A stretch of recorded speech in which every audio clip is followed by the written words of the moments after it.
अब हम कुछ एग्जांपल्स की बात करेंगे जो मेजरमेंट ऑफ एंगल, हमने जो प्रॉपर्टीज पढ़ी थी और उसके रेडियन के बारे में, डिग्री ग्रेडियंट के बारे में। तो चलिए पहला जो सिंपल सा एग्जांपल है इसे देखते हैं। हमें कहा गया find the angle between the minute hand and hour hand of a clock when the time is 7:20। अगर 7:20 टाइम है उस वक्त मिनट हैंड और आवर हैंड में क्या एंगल होगा वो हमें बताना है। देखिए तो यहाँ पे ये मान लेते हैं हमारे पास एक क्लॉक है इस तरह से। तो यहाँ पे हमारे पास जो टाइम दिया है वो दिया है 7:20। तो 7:20 पे जो मिनट हैंड होगा वो तो ऑब्वियसली यहाँ पर होना चाहिए 4 के पास। और नेक्स्ट जो हमारे पास आवर हैंड की बात करें, 7:20 है तो 7 से थोड़ा सा आगे होना चाहिए। तो 7 यहाँ पर मान लेते हैं, 8 सॉरी यहाँ पर 8 है मान लो, यहाँ पे 7 है, ये 6 है। तो जो हमारा आवर हैंड होना चाहिए वो कुछ इस तरह से इसके पास में होना चाहिए, 7 से थोड़ा सा आगे होगा। अब हमें फाइंड आउट करने के लिए क्या कहा, इन दोनों के बीच में जो एंगल है वो फाइंड आउट करना है। दैट इज़ ये वाला एंगल हमें फाइंड आउट करने के लिए कहा गया है। ठीक है, इस एंगल को फाइंड आउट करने के लिए देखिए, अगर हम स्टार्टिंग में देखें तो दोनों ठीक 12 बजे मान लेते हैं यहाँ पर होंगे। अब ये जो फर्स्ट वाला है मतलब आवर हैंड, वो मान लेते हैं यहाँ से ट्रैवल करके पहुँच गया है यहाँ पर। तो ये जो एंगल है इसने ट्रैवल किया है वो है अल्फ़ा। और ये जो दूसरे वाला है हमारा मिनट हैंड, उसने ये एंगल ट्रैवल किया है और ये एंगल है बीटा। तो हमें इन दोनों का डिफरेंस यानी कि alpha minus beta find out करना है। तो alpha minus beta find out करने के लिए पहले देखते हैं भाई अल्फ़ा कितना होगा। तो अल्फ़ा फाइंड आउट करना है तो आवर हैंड देखिए पूरा जो चक्कर है वो कितने टाइम में लगाएगा। ये पूरा एक सर्कल जो है वो 12 घंटे में यानी 12 आवर में पूरा एक सर्कल लगाता है। कौन? जो आवर हैंड है अपना घंटे वाला जो है जो सुई है वो। अब इसका मतलब हुआ कि 12 घंटे में वो कितना डिस्टेंस, कितना एंगल ट्रेवल करेगा, 360 डिग्री। तो angle travel by hour hand in 12 hour, पूरा एक सर्कल यानी 360 डिग्री चलेगा वो, 360 डिग्री। ये जो अपना छोटे वाली सुई होती है जिसको हम आवर हैंड बोलते हैं वो कितना डिस्टेंस ट्रेवल करेगा, 360 डिग्री। कितना एंगल ट्रेवल करेगा, 360 डिग्री 12 घंटे में।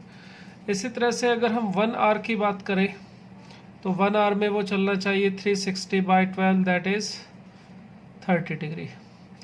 हमें बताना है 7:20। तो इसका मतलब 7 our 20 minute.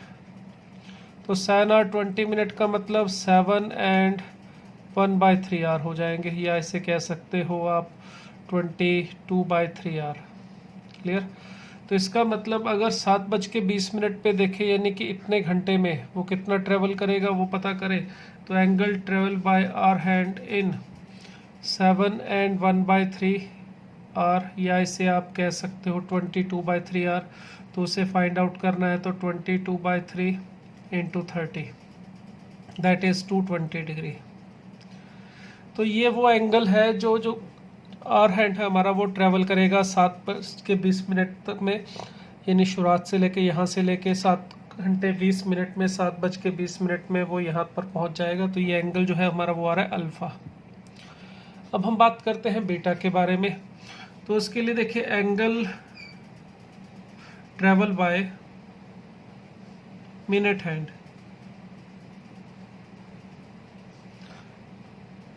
In 60 minute is equal to 360 degree. जो मिनट हैंड है हमारे बड़े वाली सुई होती है वो पूरा चक्कर लगाती है 1 घंटे में। 1 घंटा मतलब 60 मिनट में। तो 60 मिनट में वो एक चक्कर लगाएगी। अब इसको घंटे से कोई मतलब नहीं है, 7:20 है तो भी ये यहाँ पर होगी, 8:20 है चाहे 2:20 है। तो ये तो जब अपना एक पूरा सर्कल लगा लेगी उसके बाद शुरुआत वहीं 0 से हो जाती है इसकी। तो चाहे 7:20 हो चाहे 8:20 हो, हम इसमें सिर्फ मिनट के हिसाब से देखेंगे कि कितना एंगल ट्रेवल करेगी। तो 7:20 हुए हैं तो इसका मतलब हमने सिर्फ 20 मिनट में यहाँ पे देखना है कि कितना एंगल ट्रेवल करेगी। तो 60 मिनट में इतना करती है तो 20 मिनट में कितना होगा, 360/60 इंटू 20। तो इसको सिंप्लीफाई करें तो देखिए ये हमें मिल जाएगा 3 एंड 120 डिग्री। तो ये 120 डिग्री वो जो एंगल है हमारा मिनट हैंड जो बना रही है वो एक यहाँ पे 7:20 पे ये जो बीटा एंगल है वो 720 डिग्री पे जो बीटा एंगल होगा मिनट हैंड बना रही होगी यहाँ पे इनिशियल पोजीशन के साथ, वो होगा 120 डिग्री। तो हमारा जो आंसर है हमें जो ढूंढना है वो है अल्फा माइनस बीटा, तो ये आ जाएगा 100 डिग्री। Clear, 220 minus 120। तो एक तो इस तरह के सिंपल एग्जांपल हम कर सकते हैं, ठीक है। ये तो शायद 10th क्लास में भी आप लोगों ने देखे होंगे, आते थे। चलिए अब रेडियन ग्रेडियंट और डिग्री का जो आपस में रिलेशन हमने पढ़ा उसके ऊपर एक एग्जांपल देखते हैं। थोड़ा सा एपी का भी यूज़ होगा। यहाँ पे हमें क्या दिया, एक ट्रायंगल के जो एंगल है तीनों वो एंगल एपी में दे रखे हैं, ठीक है। एंगल ये तीनों एपी में दिए और इसमें जो सबसे छोटा एंगल है उसके अंदर क्या बताया था, number of grades in the least to the number of radians in the greatest is 40/π, find the angles in degree. तो देखिए अगर तीनों एंगल्स हमारे डिग्री में है और हमें तीनों का सम भी पता है, अगर ए बी सी एंगल मान ले, ये ए, ये बी और ये सी, इस तरह से, तो ए प्लस बी प्लस सी भी हमें पता है 180 डिग्री है। अगर आपने एपी पढ़ा होगा तो उसमें एक प्रॉपर्टी होती है, अगर तीन वैल्यूज एपी में है वैसे तो उसे आप चाहो तो ए प्लस डी, ए प्लस 2d इस तरह से ले सकते हो। बट तीन वैल्यूज अगर हमें एपी में जो दे रखे हैं उनका सम पता हो तो ऐसा एज्यूम करने की बजाय इस तरह से एज्यूम करने से थोड़ा जल्दी हो जाता है, काम आसानी से हो जाता है। ये भी एपी में है, ए प्लस डी, ए प्लस 2d भी एपी में, मगर इससे क्या फ़ायदा होगा, सम गिवन है तो इन तीनों का सम 3 आ जाएगा, जिससे ए की वैल्यू तो हमें डायरेक्ट ही मिल जाएगी। तो अगर हम ये मान लें कि जो सबसे छोटा एंगल है ए, वो है a minus d degree. Second angle जो है बी, वो उससे बड़े वाला मान लेता हूँ कि ए सबसे छोटा है, बी उससे बड़ा है और सी सबसे बड़ा है। ये एंगल इस ऑर्डर में है। तो जो सेकंड एंगल है उसको हम ए डिग्री मान लें और जो थर्ड एंगल है हमारा वो है ए प्लस डी डिग्री, ये मान लेते हैं। तो हमें इसकी वैल्यू फाइंड आउट करनी है। अब इसके लिए अगर हमें तीनों का सम पता है 180 डिग्री, तो इससे देखिए हमें ए की वैल्यू मिल रही है सिंपली 60 डिग्री, डी से तो ये डी कैंसिल हो जाएगा। तो हमें एंगल बी जो है वो पता चल गया है 60 डिग्री है। अब इसको फाइंड आउट करने के लिए हमें इस डी की वैल्यू फाइंड आउट करनी पड़ेगी। अब इसको फाइंड आउट करने के लिए जो एक्स्ट्रा इन्फॉर्मेशन हमें दे रखी है उसका यूज़ करो। जो नेक्स्ट इन्फॉर्मेशन दे रखी है वो क्या दे रखी है, number of grades in the least. Least मतलब सबसे छोटा, वो ये है। तो number of grades in least, तो नंबर ऑफ डिग्रीज है हमारे पास ए minus d degree. A minus d degree ये एंगल बी हमारे पास है डिग्रीज के अंदर, और हमने इसको कन्वर्ट किस में करना है, ग्रेड्स में। तो उसके लिए देखिए आपको जो रिलेशन बताया था उसका यूज़ कीजिए। रिलेशन क्या था हमारे पास, डिग्री ग्रेडियंट और रेडियन में 180 degree is equal to 200 grades is equal to pi radian. तो अगर हमें डिग्री को किस में बदलना है, ग्रेड्स में, तो देखिए यहाँ से 1 डिग्री इज इक्वल टू क्या हो जाएगा, इन दोनों में रिलेशन बताएंगे तो 10/9 ग्रेड्स। तो अगर डिग्री को ग्रेड्स में बदलना है तो आप सीधा ये भी समझ सकते हैं कि 10/9 से मल्टीप्लाई कर दो। तो 10/9 इंटू ए minus d degree, sorry grades. तो सबसे छोटा जो एंगल है हमारा ए था यहाँ पे, बी एंगल तो हमने ढूंढ लिया 60 डिग्री, सबसे छोटा एंगल हमारा ए था। तो इसमें number of degree A minus D थी और नंबर ऑफ ग्रेड्स हमने फाइंड आउट कर लिए, कितने आ गए, 10/9 into A minus D. The number of grades in the least is to the number of radians in greatest. अब सबसे बड़ा एंगल कौन सा लिया हमने, सी, एंगल सी। इसमें है ए प्लस डी डिग्री और हमें इसको कन्वर्ट करना है रेडियन में, क्योंकि इसने बोला जो सबसे बड़ा एंगल है उसमें नंबर ऑफ रेडियंस लेने हैं। तो डिग्री और रेडियन का रिलेशन इन दोनों से मिलता है। तो 1 डिग्री इज इक्वल टू क्या होगा, पाई अपॉन 180 रेडियंस। यानी अगर डिग्री को रेडियन में बदलना है तो पाई बाय 180 से मल्टीप्लाई कर दीजिए, तो pi by 180 into a plus D radian में कन्वर्ट हो गया। अब जो प्रॉपर्टी बताई है उसके जो सेकंड कंडीशन बताई है, number of grades in the least to the number of radians in greatest. इसका रेशो हमें दिया हुआ है 40/पाई, ठीक है। 40/पाई ये इन दोनों का रेशो है, तो यहाँ पे रख देते हैं, देखिए 10/9 इंटू ए माइनस डी अपॉन, नीचे इसकी वैल्यू रख देते हैं पाई/180 into a plus D is equal to 40/पाई। ये गिवन है हमें। तो जो सिंप्लीफिकेशन हो सकता है देखिए उसे कर सकते हैं। ये पाई से तो पाई कैंसिल कर सकते हैं, इस 9 को इससे कैंसिल करेंगे तो यहाँ पर आ जाएगा कितना 20। अब इसे अगर मैं ऊपर ले जाऊँ तो यहाँ पे मुझे ये भी 10 भी इसके साथ एक काम करते हैं, कैंसिल कर देते हैं, 4 मिलेगा। 20 ऊपर ले जाके लिखूँ तो 20 इंटू ए की वैल्यू पता है हमें 60 माइनस डी अपॉन नीचे 60 plus D is equal to 4। ये भी आप चाहो तो कैंसिल करके यहाँ 5 लिख सकते हो। अब इसको सिंप्लीफाई करेंगे तो हमें मिल जाएगा यहाँ पर 300 minus 5d is equal to 60 plus D.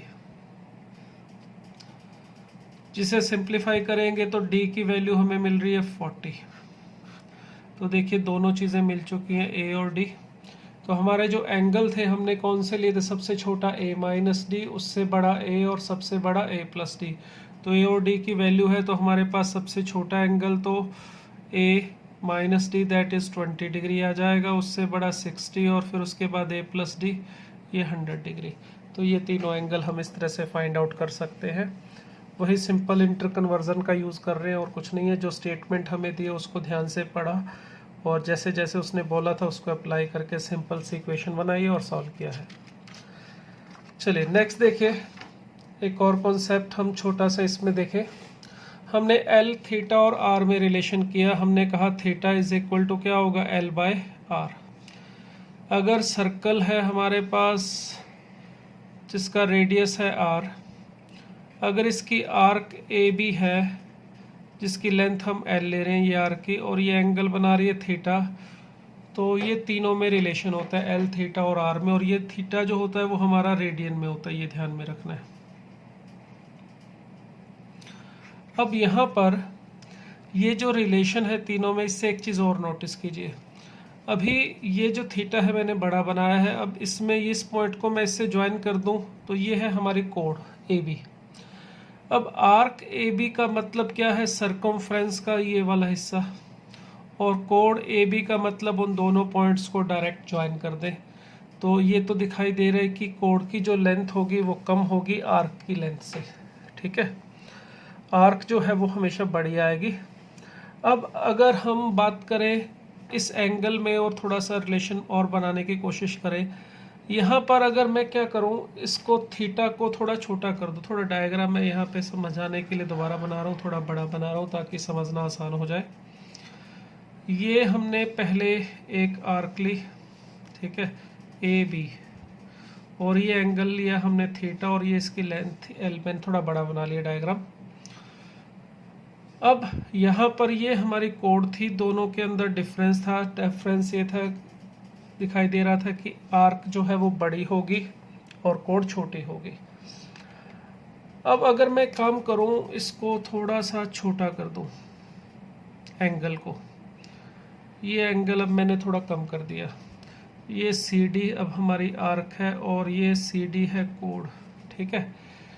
पहले ये जो एंगल था हमारे पास θ1, या थीटा लिख दो, चलो इस वाले एंगल को, पहले वाले को θ1 लिख देंगे, इसको θ2 लिख देंगे। ये फर्स्ट वाला जो एंगल था हमारा, जो ये OB और OA के बीच में था, ये θ1 था, अब θ2। अब मैंने जैसे ही एंगल कम किया तो देखिए ये CD आर्क जो है हमारे पास अब भी बड़ी है CD कोण से, बट दोनों का जो डिफरेंस है AB और AB आर्क का, CD और CD आर्क का, तो देखेंगे वो डिफरेंस कम हो गया है। पहले ए बी कोड और ए बी आर्क में जितना डिफरेंस था वो डिफरेंस कम हो गया जैसे ही हमने एंगल कम किया। इसी तरह से अगर आप इस एंगल को और छोटा करेंगे, इस तरह से मैंने और एंगल छोटा कर दिया, ये वाला एंगल जो है वो है θ3, ठीक है। इसकी ये कोड है पी क्यू और आर्क भी पी क्यू। अब आप देखेंगे आपको डिफरेंस पी क्यू आर्क में और पी क्यू कोड में दिखाई देगा, वो और कम हो गया। हालांकि पी क्यू आर्क की लेंथ बड़ी है पी क्यू कोड से, मगर ये जो डिफरेंस है उतना नहीं रहा जितना पहले था, और कम हो गया है। तो इसका मतलब क्या है, जैसे जैसे थीटा कम होता जाएगा वैसे वैसे ये आर्क और कोड का जो डिफरेंस है वो भी कम होता जाएगा। अब अगर मैं एक चीज़ और देखूं, यहाँ पर मान लो ये बहुत बड़ा सर्कल है एक, ठीक है, जिसका रेडियस बहुत ज़्यादा है। सपोज यहाँ पे ये दूर कहीं इसका सेंटर है, बट अभी इतना दूर तो मैं नहीं बना सकता, तो थोड़ा समझाने के लिए यहीं बनाना पड़ेगा मुझे। ये एक बहुत बड़े सर्कल की एक आर्क है और यहाँ पर ये इसके सेंटर से मैंने इसके ऊपर 2 पॉइंट्स को मिला दिया पी क्यू को। ये ओ सर्कल का सेंटर है, ठीक है, जो बहुत बड़ा सर्कल है। अब देखिए यहाँ पर ये एंगल हालांकि मैंने बहुत बड़ा बनाया है, इसके बावजूद भी ये जो कोड है हमारी पी क्यू और ये आर्क है पी क्यू, दोनों में डिफरेंस बहुत कम है, ठीक है। और अगर मैं यहाँ से इसको सीधा ऐसे ज्वाइन करूँ, इसके ऊपर जैसे कोड पे परपेंडिकुलर ड्रॉ किया, अब ये आर मान लेते हैं, ठीक है। अब इसके अंदर जो पॉइंट नोट करने वाला है, जो हम कुछ कंसेप्ट कुछ जगह पे यूज़ करेंगे, वो ये है कि अगर ये एंगल हमारा बहुत छोटा है, अभी तो बहुत बड़ा दिखाई दे रहा है, अगर इसमें छोटा बनाऊंगा तो उस डायग्राम में आपको समझ में नहीं आएगा, दिखाई नहीं देगा। यहाँ पर 2 बातें क्लियर हो रही है कि जब हमारा एंगल बहुत छोटा होगा तो उस केस में ये जो आर्क है पी क्यू, क्या जिसे आप ऐसे बोल सकते हो, इस तरह से लिख सकते हो, ये अप्रॉक्सीमेटली किसके इक्वल हो जाएगी, कोड पी क्यू के, ठीक है। ये दोनों के लिए लेंथ अप्रॉक्सीमेटली सेम हो जाएगी। दूसरी बात, यहाँ पे ये रेडियस है सर्कल का, ये रेडियस है, मगर यहाँ पर मैंने कोड का मिड पॉइंट लिया है। ये लेंथ हमारे पास डी समझ लो, ये ओ आर जो लेंथ है हमारी ये डी है, ये और रेडियस भी अप्रोक्सीमेटली इक्वल हो जाएंगे अगर ये एंगल बहुत छोटा होगा उस केस में। तो जब एंगल बहुत बहुत छोटा होगा, बहुत छोटा मतलब 1 डिग्री या उससे भी कम, 30 मिनट्स, कुछ ऐसा एंगल दे दिया जाए, उस केस में हम इस कोड की लेंथ को, पी क्यू और आर की लेंथ को अप्रॉक्सीमेटली सेम मान सकते हैं। और इसी तरह से ये जो पॉइंट से ये डिस्टेंस होगा इस कोड का, परपेंडिकुलर डिस्टेंस, वो हालांकि रेडियस से थोड़ा सा कम होगा, बट जब एंगल बहुत बहुत कम होगा तो इसको भी हम किसके पास में मान सकते हैं, किसके इक्वल मान सकते हैं, रेडियस के। इसके ऊपर भी कुछ सिंपल से एग्जांपल बन जाते हैं। जैसे एक एग्जांपल हम ले रहे हैं यहाँ पे, देखिए इस कॉन्सेप्ट के ऊपर। इसमें हमें कहा गया है कि एक पर्सन है, नॉर्मल हाइट का, नॉर्मल साइट है उसकी, ठीक है, can read A print at such a distance that letter subtend angle 5 minute at his eye. Find what is the height of the letter that he can read at a distance of 12 meter. क्या मतलब है भाई, एक person है, वो एक letter पढ़ रहा है, यहाँ पर सामने दीवार पे समझ लीजिए कुछ लिखा हुआ है, प्रिंट दीवार के ऊपर, ठीक है, कुछ जैसे एडवर्टाइजमेंट वगैरह लिखी हुई है, वो यहाँ पे खड़ा है और इसको एडवर्टाइजमेंट को देख रहा है। ये समझ लीजिए उस पर्सन की आंख है, ठीक है, ये पर्सन की आंख समझ सकते हैं आप। अब वो पर्सन यहाँ पे जब देखेगा तो ये कुछ जो प्रिंट सामने बना हुआ है, कुछ लेटर लिखा हुआ है, ऐसे समझ सकते हैं। इसको जब देखेगा तो इसका लेटर का इस पर्सन की आंख के ऊपर जो एंगल बनेगा वो कैसे होगा, इस लेटर का जो लोअर पार्ट और अपर पार्ट होगा, जो हाईएस्ट पॉइंट और लोएस्ट पॉइंट, इसको आप इस पॉइंट, आँख वाला जो पॉइंट है इसके साथ मिला दीजिए। ये जो एंगल है ये एंगल माना जाएगा, ये जो हमारा लेटर है जिसकी हाइट मैं h मान लेता हूँ, ये यहाँ पे जो एंगल बना रही है इसकी आँख पे, वो ये माना जाएगा। और ये इसने बताया कि कितना एंगल बना रहा है, 5 मिनट। देखिए 5 मिनट तो बहुत छोटा होता है, मगर यहाँ डायग्राम में वो बनाना दिखाना संभव नहीं है, इसलिए मैंने थोड़ा बड़ा बना के ही दिखाया है। और हमें इसकी हाइट पता करनी है। देखिए ठीक है। अब इसकी हाइट को पता करने के लिए वही सेम कहानी जो भी हमने की थी। आप ऐसे समझिए कि ये सर्कल का सेंटर है जो पर्सन की आंख है, और ये रेडियस है, ठीक है। और ये जो रेडियस है इससे एक बहुत बड़ा सर्कल बनेगा इस तरह से।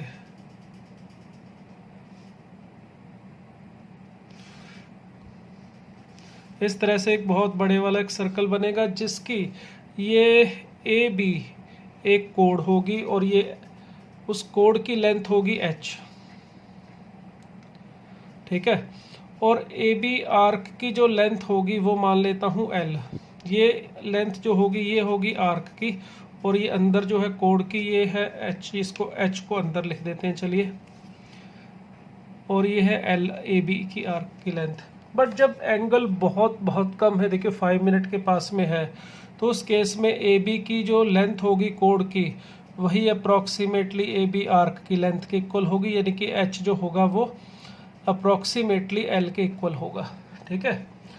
दूसरी बात, ये जो पर्सन है इससे दूर खड़ा है कितने डिस्टेंस पे, यहाँ से अगर मैं इस पॉइंट का इस दीवार पे जहाँ पे ये प्रिंट बना हुआ है ये डिस्टेंस देखूँ, ये इसने बोला है कि पर्सन इस दीवार से 12 मीटर के डिस्टेंस पे खड़ा है। तो ये जो d है हमारा दीवार से इस आंख का डिस्टेंस वो 12 दिया हुआ है। अब आपको पता है जब एंगल बहुत छोटा हो तो हम इस d को भी अप्रॉक्सीमेटली r के इक्वल ले सकते हैं या r को d के इक्वल ले सकते हैं। तो r की वैल्यू हमें इसका मतलब दे रखी है 12, ठीक है। और हमें क्या बतानी है, हाइट ऑफ द लेटर, ये जो हाइट है ये हमें बतानी है।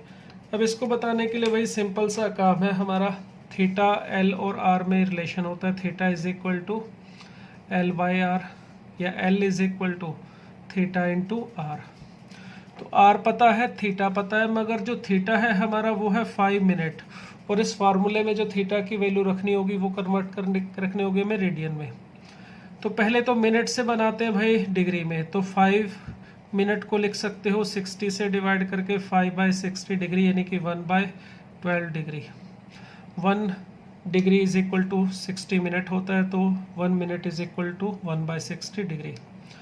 अब इसको रेडियन में कन्वर्ट करना है, तो देखिए 180 डिग्री इज इक्वल टू था हमारा पाई रेडियन, तो 1 डिग्री इज इक्वल टू π/180। तो रेडियन को डिग्री में कन्वर्ट करने, डिग्री को रेडियन में कन्वर्ट करने के लिए बताया था π/180 से मल्टीप्लाई कर देते हैं, तो ये आ जाएगा रेडियन में एंगल, ठीक है। अब हमें यहाँ पे इसका यूज़ करना है, तो π/180 और 12, और यहाँ पे r भी अप्रॉक्सीमेटली 12 है, तो इसकी अप्रॉक्सीमेट वैल्यू ही ढूंढेंगे हम, एग्जैक्ट नहीं। तो ये हमें मिल जाएगा π/180। अब ये जो डिस्टेंस था 12 हमें ये मीटर में दिया था, तो ये आंसर आएगा मीटर में। आप इसको सेंटीमीटर में भी कन्वर्ट करना चाहो तो कर सकते हो, ये आ जाएगा ए बी की लेंथ कोड की या आर्क की एक ही बराबर होगी, अप्रॉक्सीमेटली सेम होंगी। तो यहाँ पर एल की जो वैल्यू आएगी ये π/180 इंटू 100 कर देता हूँ सेंटीमीटर में कन्वर्ट करने के लिए। तो इस तरह से हम इसको सेंटीमीटर में भी कन्वर्ट करके लिख सकते हैं, जो अप्रॉक्सीमेट 1.7 सेंटीमीटर मिल जाएगा। तो इस तरह से हम फाइंड आउट कर सकते हैं इस लेटर की हाइट, या कई बार ऐसा डिस्टेंस ढूंढने के लिए भी दिया जा सकता है, ये वैल्यू दे दे तो इस तरह के कॉन्सेप्ट को हम अप्लाई कर सकते हैं इस टाइप के एग्जाम्पल में, ठीक है। चलिए एक और कॉन्सेप्ट की बात करेंगे हम, पॉलीगन के बारे में, एंगल और नंबर ऑफ साइड के बारे में, ठीक है। अगर हमें कोई पॉलीगन दे रखी है, मान लेते हैं n साइड की है, ये वैसे डायग्राम मैंने 6 साइड के लिए बना दिया, मगर इसको आप n साइडेड के लिए जनरल समझें। ये कोई पॉलीगन है, हमें पता करना है इसके सभी एंगल्स का सम कितना होगा, ठीक है। उसके लिए क्या करेंगे, देखिए यहाँ पर इसका जो सेंटर है, मैं अगर इसके सेंटर से इसको मिला दूं इस तरह से, तो यहाँ पर हमें कितनी ट्रायंगल मिलेंगी। ऑब्वियस सी बात है, अगर ये हमारे पास A1 A2 A3 इस तरह से n पॉइंट्स हैं, जैसे डायग्राम में अभी मैंने हेक्सागन बनाई है तो 6 ट्रायंगल बनेगी, अगर ऑक्टागन बनाएंगे तो 8, अगर n साइडेड पॉलीगन होगी तो n ट्रायंगल्स बनेंगे, ठीक है। अब इस ट्रायंगल के अंदर ये हमारे पास जो एंगल हैं इन सब का सम, ये वाले ऊपर वाले, इन सब का सम होना चाहिए 180 डिग्री। ठीक है, ये एंगल मान लेते हैं कुछ नाम इसको θ1, θ2, θ3 और इसी तरह से θn समझ लो। इन सब का सम होगा 180 डिग्री। इसी तरह से यहाँ पे ये जो एंगल है हमारे पास α1 और ये वाला चलिए इस तरह से मान लेता हूँ β1, ये α2 और ये β2, α3 और ये β3 इस तरह से, और ये लास्ट में αn और βn।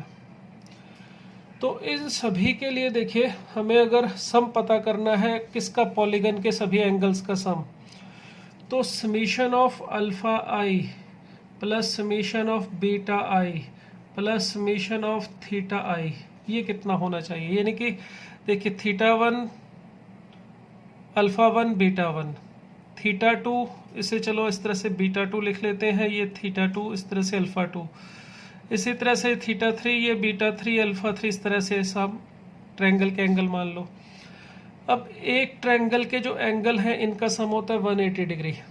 ठीक है, इनका भी सम 180 डिग्री होगा, इनका भी सम 180 डिग्री होगा। इसका मतलब इनका सम कितना होना चाहिए, 180 degree into n, n number of triangle जितनी बनेगी एक ट्रायंगल में। देखो α1 β1 θ1, यहाँ पर i की वैल्यू जो है हमारी 1 to n है, i from 1 to n। तो यहाँ पे तीनों में एक एक बार लेंगे, जैसे एक α1 एक β1 और एक θ1, तो इन तीनों का सम हो जाएगा 180। इसी तरह इन तीनों का सम 180, तो इन सब का सम आ जाएगा 180 180 180 कितनी बार, n टाइम्स, यानी 180 डिग्री इंटू n। ये हमारे पास टोटल सम हो गया इन सभी एंगल्स का। इसमें देखिए θ1 से लेके θ2 इन सब का सम देखें, ये कितना होना चाहिए 360। तो summation of i from 1 to n alpha i plus summation i from 1 to n beta i plus 360, इसकी वैल्यू 360 में उठा के उधर ले चलता हूँ, तो 180 degree into n minus 360 degree. अब देखिए ये जो है हमारे पास α1 β1 α2 β2 α3 β3, ये हमारे पास इन सभी एंगल्स का सम आ गया। इन सभी एंगल्स का सम का मतलब क्या हो गया, ये सभी एंगल्स, और ये चीज़ है हमारे पास sum of all angles of polygon. तो इसकी वैल्यू कितनी आएगी, देखिए इसमें से आप 180 कॉमन निकाल के लिखना चाहें तो n-2 इंटू 180 डिग्री। तो देखिए ये फार्मूला है हमारे पास sum of all angles of polygon का। तो किसी भी पॉलीगन में अगर नंबर ऑफ साइड n हमें पता हो तो हम उसके सभी एंगल्स का सम बता सकते हैं। जैसे ट्रायंगल के लिए n = 3 रखोगे तो इन सभी एंगल का जो सम होता है n की वैल्यू 3 रखोगे 180 आता है। अगर आप क्वाड्रिलेटर लेना चाहो कोई भी ABCD, तो क्वाड्रिलेटर में 4 साइड्स हैं, तो n की वैल्यू 4 रख दीजिए। तो यहाँ पर n की वैल्यू 4 रखेंगे तो कितना मिलेगा सम हमें, 2 इंटू 180 दैट इज़ 360। इसी तरह से पेंटागन के लिए आप n की वैल्यू 5 रखेंगे तो 3 इंटू 180 दैट इज़ 540 मिल जाएगा। तो कोई भी पॉलीगन हो, ये ज़रूरी नहीं है उसकी साइड्स की लेंथ सेम हो, साइड की लेंथ डिफरेंट भी हो सकती है, सेम भी हो सकती है। तो ये फार्मूला आ गया सभी एंगल्स के सम के लिए पॉलीगन में। ठीक है, अब इससे एक और रिजल्ट बना देंगे हम रेगुलर पॉलीगन के लिए, for regular polygon. Regular polygon का मतलब क्या होगा, ऐसी पॉलीगन जिसमें सभी साइड्स की लेंथ और सभी एंगल्स इक्वल होते हैं। ये सभी साइड्स इक्वल हों, सभी एंगल्स भी इक्वल हों, इसे कहते हैं रेगुलर पॉलीगन। अगर n साइड है तो ऑब्वियस सी बात है n ही एंगल होंगे। ठीक है, अगर हमें रेगुलर पॉलीगन के अंदर ये एंगल कितना है ये पता करना है, तो एक तो बात श्योर है कि ये सभी एंगल इक्वल होंगे। सभी एंगल का सम कितना है, n-2 इंटू 180, तो एक एंगल कितना होगा अपॉन n कर दो। तो ये हमारे पास फार्मूला है रेगुलर पॉलीगन में किसी भी एंगल को फाइंड आउट करना है उसके लिए। ठीक है, तो अगर टोटल जो एंगल्स हैं, सभी एंगल जो है इनका सम फाइंड आउट करना है, तो फार्मूला होगा n-2 इंटू 180, और अगर पॉलीगन रेगुलर है तो सभी एंगल्स की वैल्यू सेम होगी और कितनी होगी n-2 इंटू 180/n। जैसे ट्रायंगल की बात करो, रेगुलर ट्रायंगल का मतलब होता है इक्विलैटरल ट्रायंगल। तो अगर n की वैल्यू 3 रखूं, इक्विलैटरल ट्रायंगल का मतलब तीनों साइड तीनों एंगल सेम, तो यहाँ n की वैल्यू 3 रखेंगे तो थीटा की वैल्यू देखिए 60 डिग्री आ रही है। रेगुलर क्वाड्रिलेटर क्या होती है? रेगुलर क्वाड्रिलेटर का मतलब होता है स्क्वायर। सिर्फ साइड ही नहीं, सभी एंगल भी बराबर हो, तो सभी एंगल बराबर होते हैं। अगर आप इसमें n की वैल्यू 4 रखो तो देखो 2/4 इंटू 180 90 आ रहा है। ठीक है, तो रेगुलर क्वाड्रिलेटर में यानी कि स्क्वायर में सभी एंगल 90 डिग्री होते हैं। तो इसी तरह से पेंटागन, हेक्सागन सभी में आप बता सकते हो। ठीक है, चलिए इसके ऊपर एक छोटा सा एग्जांपल लेके हम इस टॉपिक को कंप्लीट करते हैं, ये मेजरमेंट ऑफ एंगल को। हमें कहा है number of sides of two regular polygon, दोनों देखो रेगुलर पॉलीगन दे रखी हैं, उनकी साइड्स का रेशो दे रखा है 4:5 है। ठीक है, साइड्स का रेशो, नंबर ऑफ साइड्स का रेशो है, सॉरी। तो number of sides of two regular polygon are in 5:4 और difference between their angle is 9 degree. Number of sides कितनी होंगी पॉलीगन्स में, दोनों में, ये हमें बतानी है। इसके लिए देखिए पहले पॉलीगन में मान लेते हैं let number of sides of first polygon is equal to 5k। देखिए दोनों का रेशो 5:4 दिया हुआ, इसलिए 5k एंड 4k ले लेते हैं। और number of sides of second polygon है जो, इसे मैं मान लेता हूँ 4k। ठीक है, अगर हमें k मिल जाएगा तो नंबर ऑफ साइड्स पता चल जाएगी दोनों में अलग अलग। अब देखिए एंगल या मेजर ऑफ एंगल या of each angle of first polygon. सभी एंगल इसलिए बोला है क्योंकि सभी एंगल की वैल्यू सेम होगी। हमने अभी अभी बात की कि अगर किसी पॉलीगन में n साइड होंगी तो उसके अंदर जो एंगल है उसकी वैल्यू के लिए फार्मूला होगा n-2 into 180 degree by n, और ये एंगल डिग्री में आएगा, ध्यान रखिएगा।